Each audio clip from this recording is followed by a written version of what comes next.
Assalamualaikum warahmatullahi wabarakatuh. Jumpa lagi bersama kami dalam Diaspora Muhammadiyah yang membahas berbagai perkembangan informasi persyarikatan di berbagai negara. Bersama saya Arina Nurrahma, inilah Diaspora Muhammadiyah.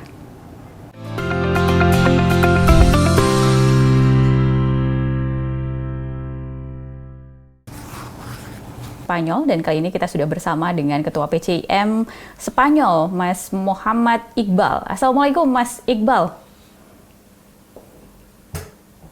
Waalaikumsalam warahmatullahi wabarakatuh. Bagaimana kabar Spanyol dan juga rekan-rekan PCIM di sana?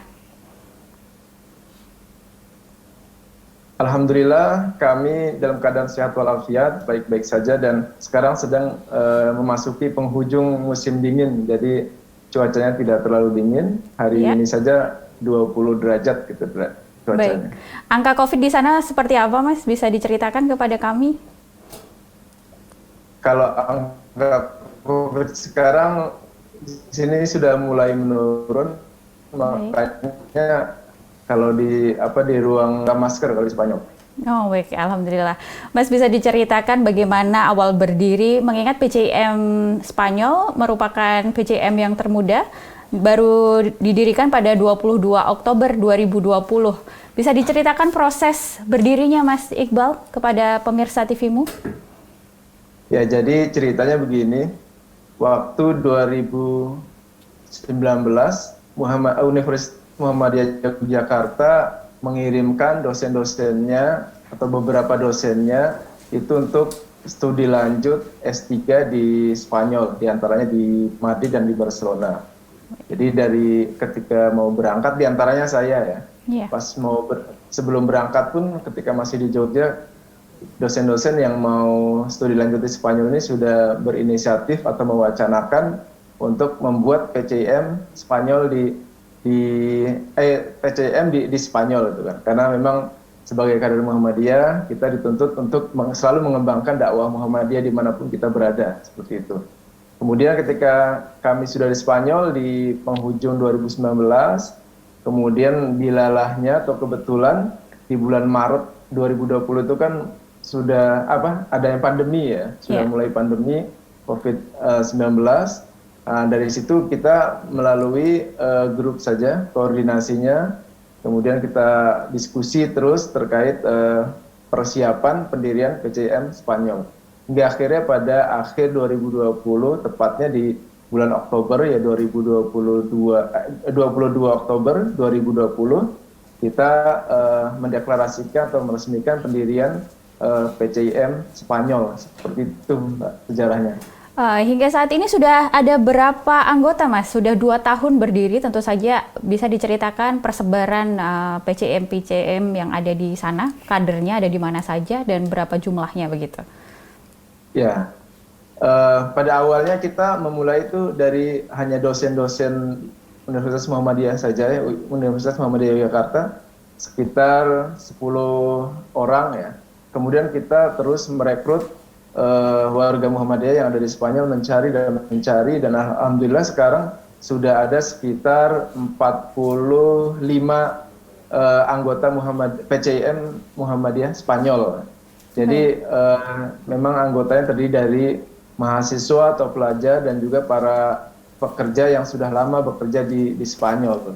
Dan jumlah anggota terbanyak itu ada di Madrid dan juga Barcelona. Selain itu juga ada di beberapa kota lainnya, misal di Granada, kemudian di Almeria, di Murcia, di Bilbao, dan lain-lainnya.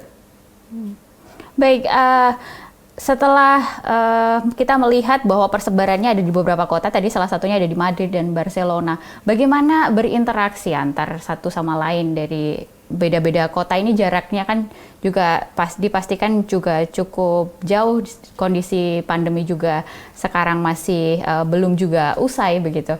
Apa saja yang dilakukan untuk terus tetap berinteraksi dan terkoneksi satu sama lain? Ya, kalau kita punya rapat rutin bulanan ya, biasanya kita rapatnya melalui Zoom meeting ketika mau mengadakan kegiatan.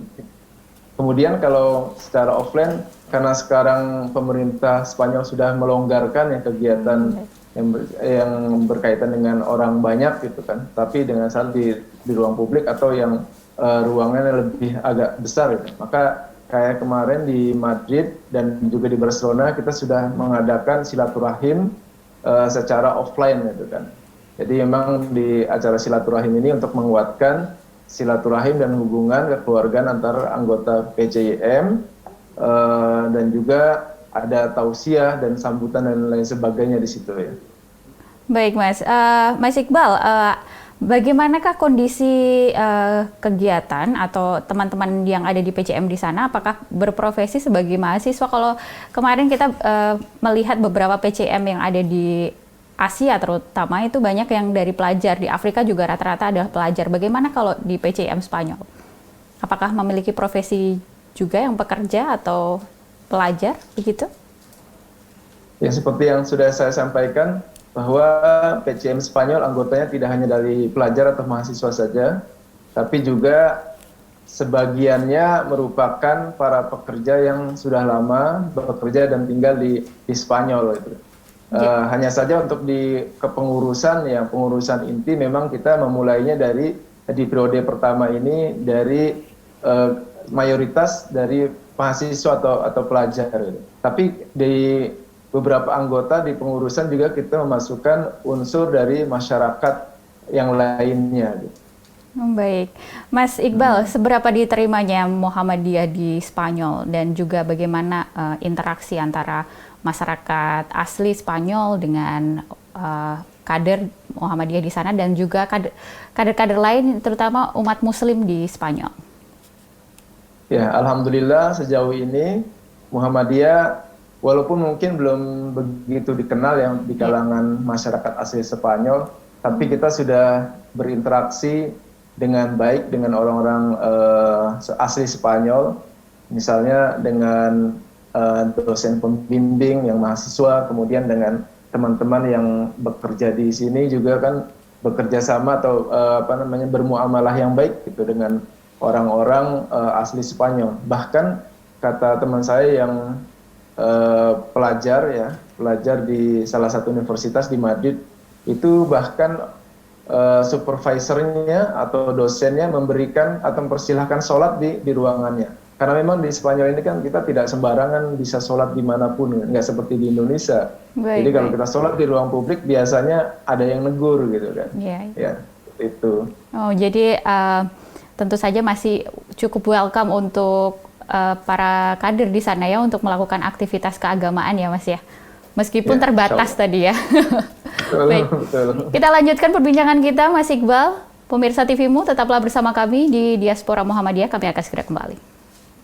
Pemirsa TVMU, terima kasih masih bersama kami dalam Diaspora Muhammadiyah. Tentu saja masih bersama saya Arina Nurrahma dan juga Ketua PCM Spanyol Mas Muhammad Iqbal. Mas Iqbal, bisa diceritakan kepada kami selama 2 tahun ini apa saja program-program yang diprioritaskan PCM Spanyol? Ya, karena sekarang sedang pandemi ya, sudah tahun pandemi, maka PCM lebih banyak melaksanakan kegiatannya melalui aplikasi media Zoom ya, terutama kegiatan-kegiatan yang berkaitan dengan pengajian dan juga seminar kajian akademik. Jadi memang selain pengajian yang berkaitan keagamaan, PCM juga melaksanakan seminar di bidang lainnya seperti bidang pendidikan, kemudian juga di bidang kesehatan, ekonomi dan lain-lainnya. Kemudian selain itu PCIM juga diamanahi atau bekerja sama dengan KBRI Madrid untuk menghandle khutbah Jumat dan imamnya. Jadi setiap Jumat yang menjadi khatib dan imam di sholat Jumat di KBRI Madrid itu dihandle oleh dari PCIM Spanyol gitu kan. Jadi memang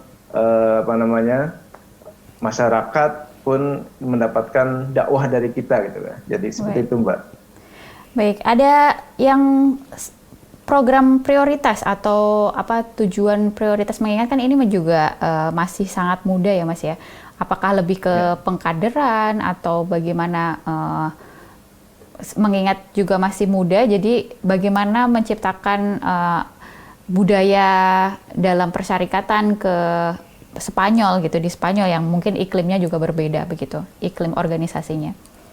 Iya, jadi memang eh, masyarakat Muhammadiyah yang ada di Spanyol kan memang bukan merupakan kader ya yang Iya, sudah paham dengan organisasi kemuhammadiyahan, betul.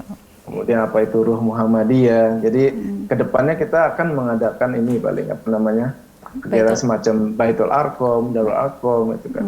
Kemarin waktu PCIM Jerman Barat kalau tidak salah mengadakan Baitul Arqam ya. Kemudian saya mengutus beberapa anggota PCIM untuk ikut, termasuk saya juga waktu itu, Baik. untuk ikut di kegiatan Baitul Arqam tersebut. Jadi memang perlu adanya itu apa namanya pendalaman ya, pemahaman kemuhammadiyahan ya, untuk warga Muhammadiyah yang ada di Spanyol. Iya, ini ada tadi juga ada fokus pengkaderan, kemudian pemahaman-pemahaman kemuhammadiyahan. Juga disebutkan juga ada sosial. Bisa diceritakan Mas, apa saja kegiatan yang berhubungan dengan sosial? Ya, kalau yang sudah pernah kita lakukan waktu itu di Madrid ada seorang WNI ya. Ya. Dia tidak ikut di keanggotaan Muhammadiyah, tapi kemudian meninggal di Madrid. Ya. Nah, kalau di Spanyol ini kan kalau mau dikuburkan secara Islami itu membutuhkan biaya mahal banyak gitu. Nah, PCIM Spanyol berinisiatif untuk melakukan penggalangan dana untuk keperluan almarhum gitu kan, pemakaman almarhum. Dan kita bekerja sama dengan KBRI, kemudian menghubungi masyarakat Indonesia yang ada di Spanyol juga di Indonesia gitu kan, melalui atas nama PCIM. Alhamdulillah terkumpul dana sekian sehingga dana tersebut dapat membantu pembiayaan pemakaman tersebut. Bahkan masih ada dana sisa. Kemudian dana sisanya kami salurkan ke keluarga ya, ke anaknya dari almarhum yang ada di Indonesia. Kita mencari itu PCM atau pimpinan Muhammadiyah yang ada di daerahnya itu. Akhirnya ketemu dan akhirnya kita sampaikan melalui pimpinan cabang Muhammadiyah yang ada di daerah tersebut. Baik, selama itu, Mbak. Baik, selama 2 tahun tentu saja ada dinamika dalam organisasi begitu ya Mas ya. Apa saja sih yang tantangan yang paling berkesan begitu selama terbentuknya berdirinya PCIM Spanyol, Mas? Bisa diceritakan ke kita? Ya, kalau kendalanya mungkin karena kita masih baru ya. Kemudian periode kepengurusan awal ini juga kan masih dipegang oleh yang mayoritas mahasiswa. Dan ketika ada kegiatan-kegiatan kampus, otomatis itu menjadi kendala. Misalnya ketua majelis kader dan dakwah PCIM Spanyol gitu kan.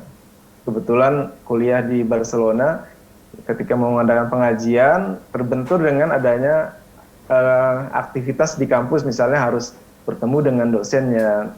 Tapi kendala-kendala seperti itu sebetulnya alhamdulillah dapat kita antisipasi. Jadi kita kerjakan bersama, memang saling bekerja sama dalam tim gitu kan. Kemudian kendala yang kedua mungkin karena teman-teman di luar pelajar, di luar mahasiswa itu kan masyarakat yang bekerja di sini, mungkin pemahaman kemuhammadiyahannya, kemudian pengalaman di organisasinya tidak seperti teman-teman yang pelajar gitu kan. Maka kita bentuk majelis kader dan dakwah. Jadi diharapkan nanti kita dapat mengkader supaya ketika teman-teman yang mahasiswa ini sudah pulang lulus ke Indonesia, mereka dapat meneruskan PCIM Spanyol supaya PCIM Spanyol tidak mati atau berhenti di tengah jalan gitu loh, Mbak. Wow, luar biasa sekali. Meskipun banyak kendala dan tantangan, masih bisa survive, masih bisa terus semangat di PCIM Spanyol. Terus apakah dalam perjalanannya teman-teman di PCIM Spanyol ini pernah mengalami kendala-kendala seperti dokumen-dokumen yang tentu saja penting begitu, atau keamanan-keamanan yang di negara Spanyol, perjalanan selama di sana, pernahkah ada kendala-kendala dalam penyesuaian tinggal di Spanyol? Iya, sejauh ini sih nggak ada masalah, Mbak. Ya. Cuma mungkin ada yang pernah dialami oleh salah satu teman gitu kan. Baik. Ketika mencari supervisor ya, calon supervisor waktu dulu dari Indonesia mau melanjutkan studi di Spanyol ini kan untuk S3 harus dapat calon supervisor terlebih dahulu. Gitu. Kalau dia sudah oke, baru kita akan mendapatkan LOE gitu kan dari kampus. Ya. Nah, teman-teman dari Universitas Muhammadiyah Jakarta beberapa dan sudah dapat, beberapa juga ada yang belum. Jadi membutuhkan waktu yang lama hingga akhirnya dapat juga gitu kan. Kemudian mungkin ada beberapa permasalahan di perjalanan gitu kan di bandara, tapi semuanya alhamdulillah terhandle dengan lancar gitu kan, dengan baik gitu, Mbak. Baik, kita lanjutkan perbincangan kita, semakin menarik Mas Iqbal. Tentu saja setelah jeda berikut ini, pemirsa TVMU tetaplah bersama kami dalam Diaspora Muhammadiyah. Kami akan segera kembali. Baik pemirsa TVMU, kembali lagi bersama kami dalam Diaspora Muhammadiyah, masih bersama dengan Ketua PJM Spanyol, Mas Muhammad Iqbal. Mas Iqbal berada di Spanyol cukup lama, tentu saja ada pengalaman-pengalaman yang unik, yang menyenangkan, ada juga tantangan, kejadian-kejadian yang tentu saja ada susah, ada senang begitu ya. Apa saja bisa diceritakan, bisa sharing yang nantinya akan datang ke Spanyol, bagaimana makan, shock culture di sana, menyesuaikan antara Indonesia dan Spanyol? Ya, kalau yang pertama saya soroti sih mungkin faktor cuaca ya. Apalagi kalau kita datangnya pas musim dingin, itu sekitar dimulai akhir November ya. Akhir November itu sudah mulai masuk musim dingin. Karena cuacanya sangat berbeda sekali dengan Indonesia, otomatis kita harus belajar dan beradaptasi. Kita harus menyiapkan jaket pun yang tebal gitu kan. Kemudian kalau bisa ya kita pakai pakaian long john, pakaian dalam itu yang ada yang kaos panjang, celana panjang, tapi yang hangat gitu. Jadi angin tidak masuk ke dalam ketika kita keluar rumah. Pengalaman kita sih di sini alhamdulillah dapat beradaptasi gitu, terutama teman-teman yang mungkin sebelumnya pernah tinggal di negara Eropa seperti Mas Khalifani Asidiki waktu itu, pernah S2-nya di Mesir. Beliau kebetulan ketua majelis akademik ya PJM Spanyol. Kemudian teman-teman yang lain juga kalau yang saya lihat sih alhamdulillah dapat beradaptasi dengan baik, bahkan yang karena sudah terbiasa gitu ya, yang harusnya di dalam rumah itu pakai pemanas atau heater, tapi dia karena sudah terbiasa dengan hawa dingin, dia nggak pakai, katanya biar lebih hemat listrik katanya. Karena pakai pemanas kan listriknya jebol tuh Mbak. Baik. Kemudian dari sisi makanan mungkin ya, kalau kita makannya beli di luar otomatis mahal loh. Per sekali makan satu porsi mungkin bisa minimal 12 euro gitu kan, sampai 15 cukup mahal. Cukup mahal. Yeah. Makanya kita berinisiatif ya kita masak sendiri di rumah. Kebetulan sembako di sini seperti beras, telur, kemudian daging juga ya hampir sama lah harganya dengan di Indonesia gitu kan. Jadi, dengan masak sendiri insya Allah bisa lebih berhemat gitu. Dan makanan halal juga saya rasa banyak di sini. Toko-toko daging halal itu banyak, punya orang Pakistan, Maroko, gitu. Kemudian restoran halal juga banyak, restoran Arab, gitu. Kemudian Pakistan, restoran kebab Turki itu. Bahkan orang Indonesia aja ada yang buka restoran di sini namanya Sabor Nusantara ya. Itu biasa kalau turis-turis dari Indonesia datang, atau tamu-tamu penting dari Indonesia datang, biasanya sama guide-nya diajak ke restoran Sabor Nusantara. Memang masakan-masakan khas Indonesia yang disediakan di situ. Baik. Jadi untuk makanan dan semua adaptasi di sana cukup relatif bisa dijangkau dan bisa disesuaikan dengan masyarakat Indonesia begitu ya Mas ya? Jadi shock culture-nya nggak terlalu parah begitu? Ya Mas Iqbal, betul, di sana ongkos kehidupannya kan cukup, living cost-nya juga kan cukup mahal sekali. Bagaimana para kader menyiasatinya? Ya, memang di Spanyol itu kalau dari sisi kita makan, masak gitu kan, itu murah. Cuma yang mahalnya memang di sewa tempat tinggal gitu kan. Sewa tempat tinggal paling enggak 600 sampai 1.000 euro gitu per bulan ya apartemen. Kalau sewa satu apartemen full. Belum lagi nanti ada biaya gas, biaya listrik, biaya dan lain sebagainya gitu kan. Ada tambahannya biaya wifi. Gitu. Tapi biasanya kita menyiasatinya itu dengan sharing apartemen gitu kan. Misalnya satu apartemen ada 3 kamar, kita sharing aja gitu. Terutama yang masih single bisa sewa satu kamar itu kan. Dengan yang lain, jadi kita saling berbagi gitu, jadi bayarannya pun patungan, jadi insya Allah itu lebih meringankan dan insya Allah itu cukup gitu kan. Jadi, kalau yang teman-teman yang pekerja sih ya sudah tidak perlu dipertanyakan lagi, mereka sudah bisa beradaptasi lah untuk hal tersebut gitu, sudah bisa mengantisipasinya. Berarti saling bantu-membantu begitu ya untuk survive di Spanyol, tentu saja dengan ongkos yang cukup mahal hidup di sana. Mas Iqbal, bisa ada tips-tips dan pesan-pesan bagi para kader Muhammadiyah yang di Indonesia maupun di negara lain yang akan mungkin berkunjung ke Spanyol, ingin belajar atau bekerja di Spanyol, ada nggak tips-tips dan juga pesan?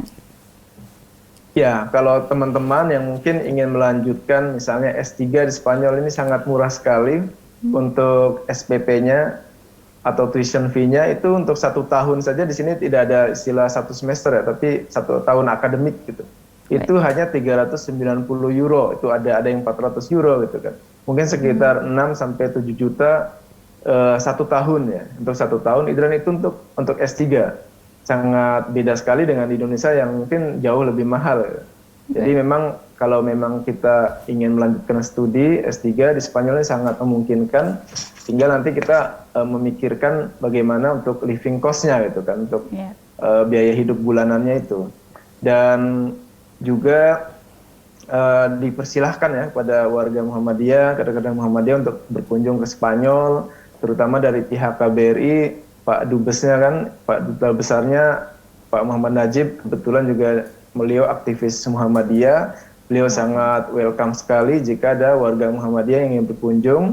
Dan beliau memfasilitasi untuk misalnya tidak dapat tempat tinggal di luar, bisa tinggal di KBRI menginap sekitar 3 malam gitu kan, disediakan 2 kamar.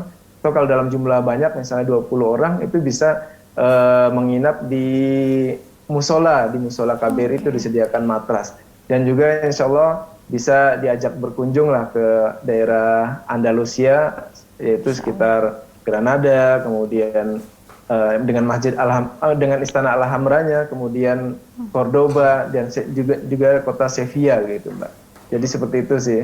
Jadi Masya Allah, bagi pemirsa, tadi informasi yang menarik sekali bagi Anda yang ingin berkunjung ke Spanyol, bertemu dengan PCIM Spanyol, ada Duta Besar Indonesia yang juga merupakan kader Muhammadiyah, dan juga ada Mas Iqbal tentu saja yang akan membantu. Tadi juga informasi yang cukup penting sekali, ada 3 malam cukup menghemat sekali ongkos jika berkunjung ke Spanyol.